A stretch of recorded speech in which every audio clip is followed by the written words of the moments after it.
All right, we are ready for the fourth section of notes on Vietnam. And within this fourth section of Vietnam notes, you have the three different sections of Nixon Vietnamizing the war, Cambodianizing the Vietnam War, and then Nixon's détente with Beijing and Moscow. So relatively brief sections of reading, so we'll get through these notes fairly quickly. And it starts off with a new president. So as we talked about in the last section, Nixon did carry the election of 1968. And so he is inaugurated in January of 1969. And he's viewed as kind of this old, gruff, suspicious guy. Your textbook calls him solitary, so he's kind of lone wolf, suspicious and brittle, a little bit testy. He has a short temper, and we see that come out in several instances throughout his presidency. But he does have one huge asset that will play well during the time frame with which he's in charge, and that he has a lot of foreign policy experience. So what we're focused on is obviously the Cold War, but more specifically Vietnam. And Nixon does bring a lot to the table with the Vietnam, with his foreign policy experience. And so fairly soon into his presidency, he develops what is known as the Vietnamization policy. And at this point in time, there are over 500,000 troops, U.S. troops in South Vietnam supporting the war effort.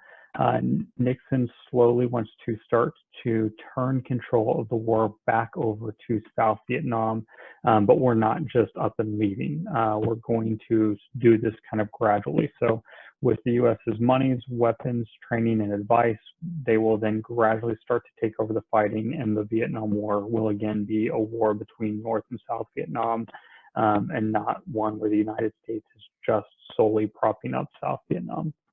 And so with the Vietnamization policy, it plays into what becomes Nixon's doctrine that says the United States is going to honor existing defense commitments, but in the future is going to stop or not send ground troops into foreign conflicts like they had in Korea, and then obviously what we've talked quite a bit about now with Vietnam.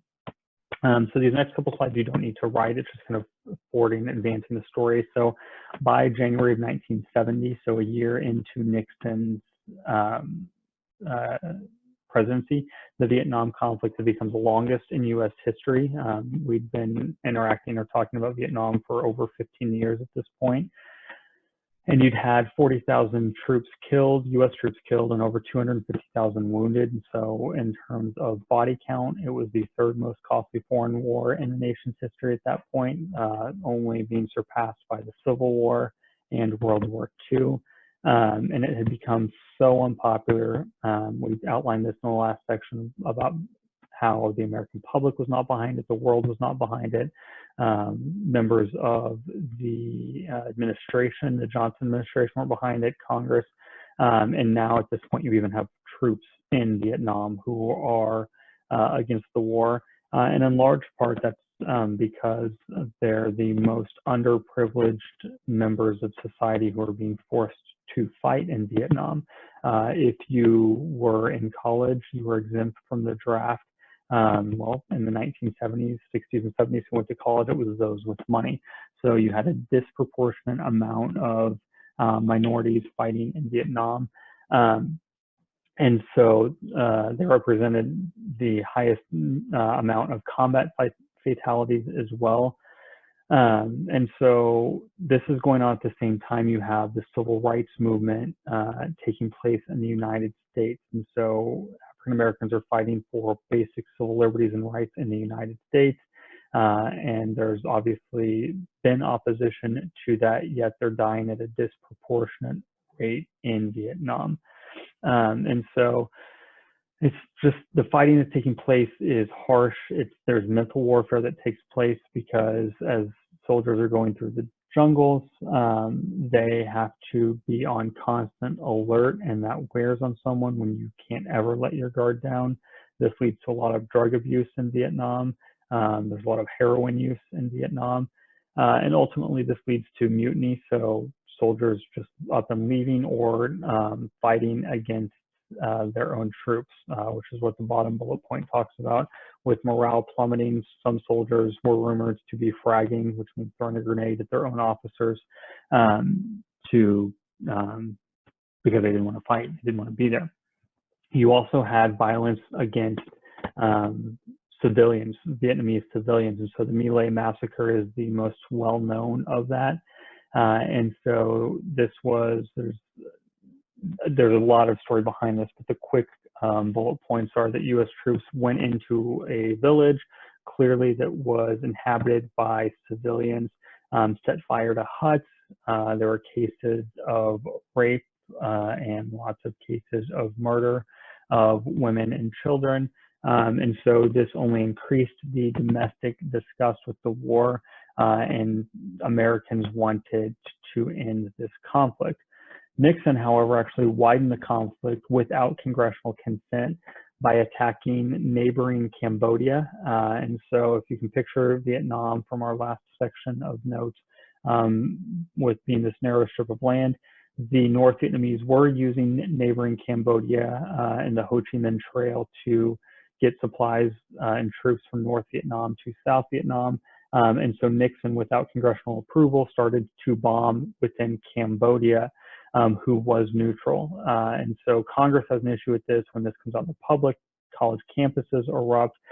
Kent State University and Jackson State College both have instances where the authorities, in attempts to suppress the riots and protests, end up killing civilians.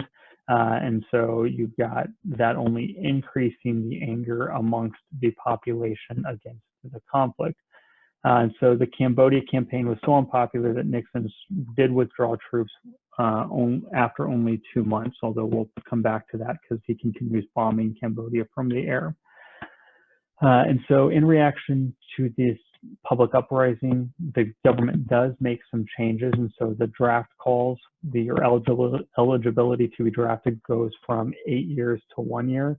The 26th Amendment is implemented to the U.S. Constitution in 1971 that lowered the voting age from 21 to 18.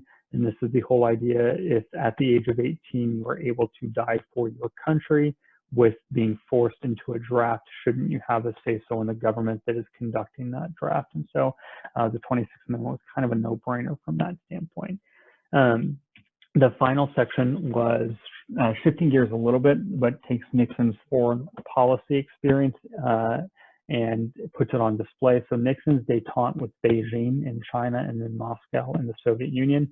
And so at this point during the Cold War, the Soviet Union and China are actually clashing because of their different interpretations and implementations of Marxism and communism. And so Nixon sees this as an opportunity to potentially play them off of each other to benefit the United States. And then that would allow him to pressure North Vietnam into coming to the peace table with South Vietnam and offer the United States the opportunity to get out of this Vietnam quagmire. And so the United States had already started the process of secretly meeting with North Vietnamese officials to negotiate an end to the conflict. And so this is in 1970 we're talking. And so wheels are put in motion, and in 1972, Nixon does visit China. And this is historic because a president had not done this since China had turned communist in the 50s. And it ends with what's known as the Shanghai Communique, where China and the United States agree to normalize their relationships. In exchange, the United States agrees to accept a one China policy, meaning that the United States will not acknowledge Taiwan as a separate nation from China. Nixon then continues his travels and goes to Moscow. And this trip to Moscow in 1972 leads to an era of détente, which translates to a relaxed tension. So this is when the Cold War does thaw a little bit from what it had been. And so with the trip to Moscow, there's an agreement signed, a 3-year arrangement with the United States and Soviet Union that we're going to sell them foodstuffs, so supplies of wheat, corn, other cereals, And this is symbolic in that the two countries are working together. It also leads to a slowing of the arms race, at least the public arms race. And so the US and USSR agree to an anti-ballistics missile treaty and then arms reductions. But again, both countries do continue secretly to build up arms. But at least publicly, there's this sense of the Cold War is starting to thaw a little bit. And this détente policy that Nixon is able to put in motion does lighten the Cold War and set the stage for the United States to eventually leave Vietnam. And so that wraps up section 4. We'll continue with section 5 next time.